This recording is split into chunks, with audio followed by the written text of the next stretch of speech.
How much that thing cost anyway? $800. $800? Yes. You paid $800?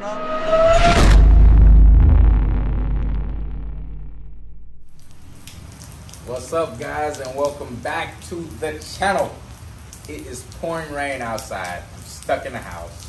I said, let me make a video for my boys in the garage. I got no choice, man. I wish I could give you something different, but I think you might like this. All right. Chain drive setups.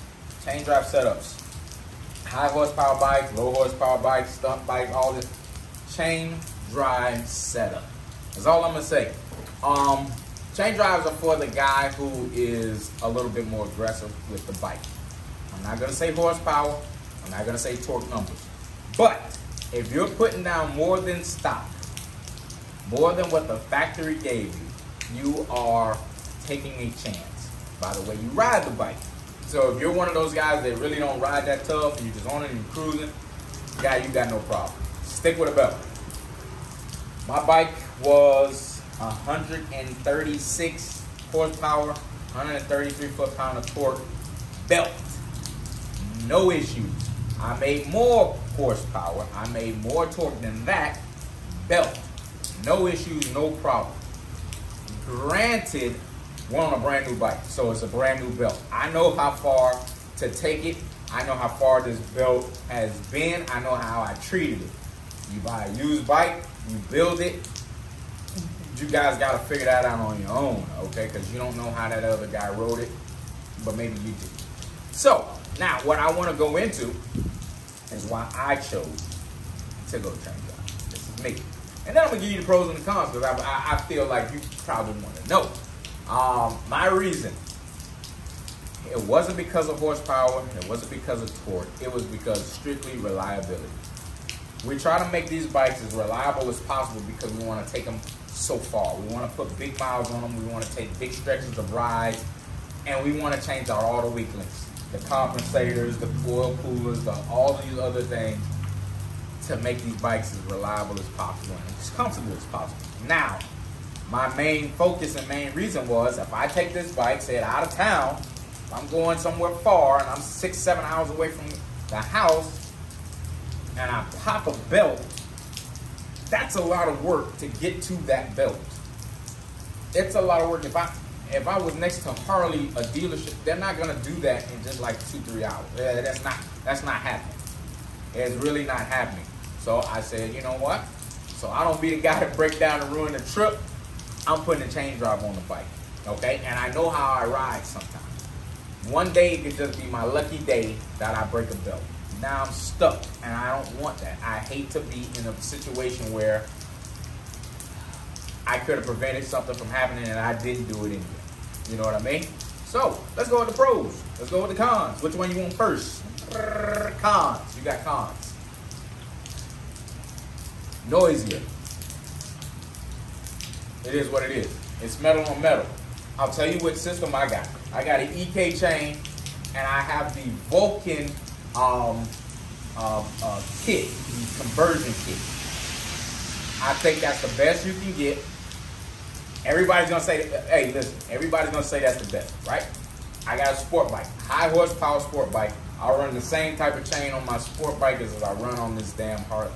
That's saying something to me. A lot of these guys out here are running high horsepower bikes.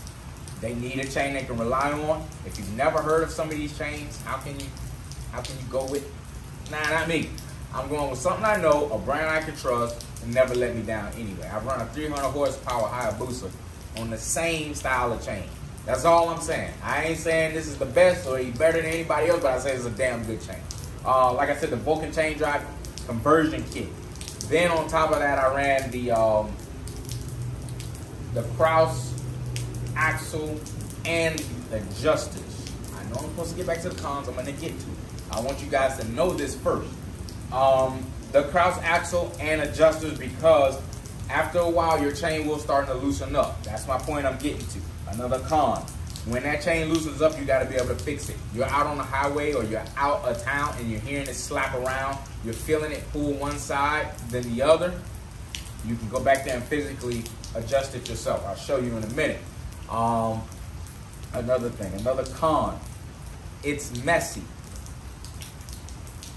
When the chains are lubed, it destroys everything because it just flings this film shit everywhere. Excuse my French. The kids that's watching, don't use that word. But it flings it everywhere. It's on the tires. It's on the rims. It's on the saddlebags. If you put enough on it, it'll be everywhere. There's a way to prevent it, but you kind of gotta ride a little bit of it off to be able to, for it not to be as messy. I'll say that.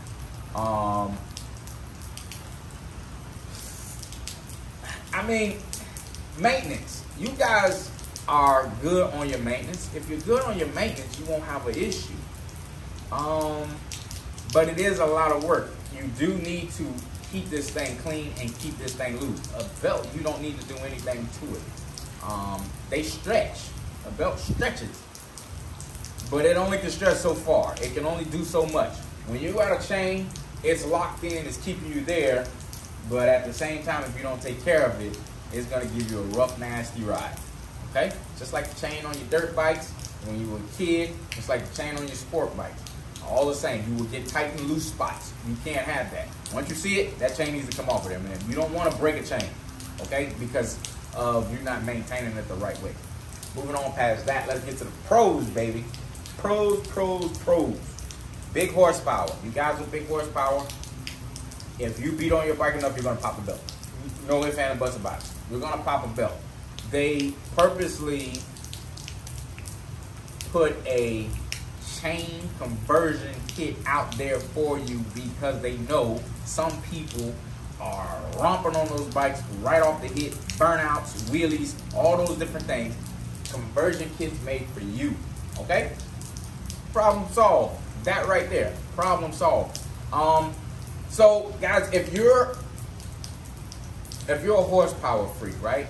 And this is a pro, it's not a con just yet. You put it on a dyno with a chain conversion kit, with a chain kit on it, you're going to lose horsepower on that dyno. The rotating weight robs horsepower. Flip side to that, there's no stretch anymore. So as soon as you touch the gas, the acceleration is there automatic, it's faster.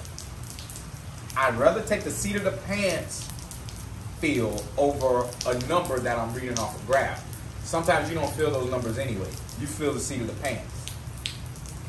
I think you win at the end of the day. You can change the sprocket setup to whatever you want. If you want it to accelerate harder, you can, but it's going to lose a little top end. If you want more top end, it's just not going to accelerate as hard. Sometimes some people don't want it to accelerate as hard. They don't want the bike wheeling and doing all kind of crazy stuff if they have that type of power. So you have more adjustability. That's a pro to having a chain drive.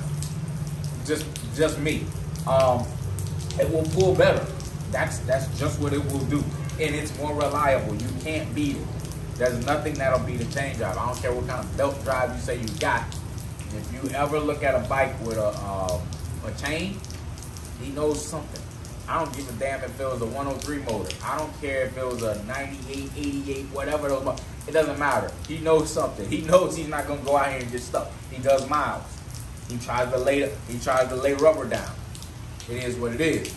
Take into consideration of what kind of rider you are before you go out and spend this kind of money on it. Listen, I'm not rich, but that wasn't cheap either. None of that was cheap. You're gonna have to sacrifice a little bit of this and that to do, get what you want at the end of the day. Now, guys, I'm gonna zoom you in so you can see what I'm talking about more than just listening to me talk. All right, guys. So, what you wanted to see? Let's get in close. So that's my chain. Like I said, this is an EK chain. Not sure if you can see it. Trust me, it is. That's my sprocket. This is the conversion kit. Bolts up to the hub, which bolts up to the wheel, makes it accept the wheel. Now this is the cross axle adjusters, and that's the axle itself, and it's a beautiful looking piece. Now I told you this thing was a little sling shit everywhere, right? Well, there you go. And it didn't spare anyone the grease. Now, usually you can't see that somebody's running a train drive, or a lot of the times you'll see it from there, but I kept my guard on there. Look at that wheel, ugh. But I kept my guard on there so you wouldn't see it, but there's one spot you can see it, and it's right there. So if you ain't paying attention, you might not know that somebody's running a chain drive. because the saddlebag will be on, and he'll be laying down rubber, and you'll think you can too, and then you'll pop your belt, and you'll be wondering why he didn't bust his, but you did. So there it is, guys. Just like anything else, a sport bike, dirt bike, that's what it looks like. Remember, maintenance. Do not run out here and just think you're gonna go 10,000 miles without adjusting it or cleaning it. You probably can, but at the end of the day, it's gonna be a broken chain. So take care of your stuff. There it is, one more glance. All right, guys, till the next time, peace.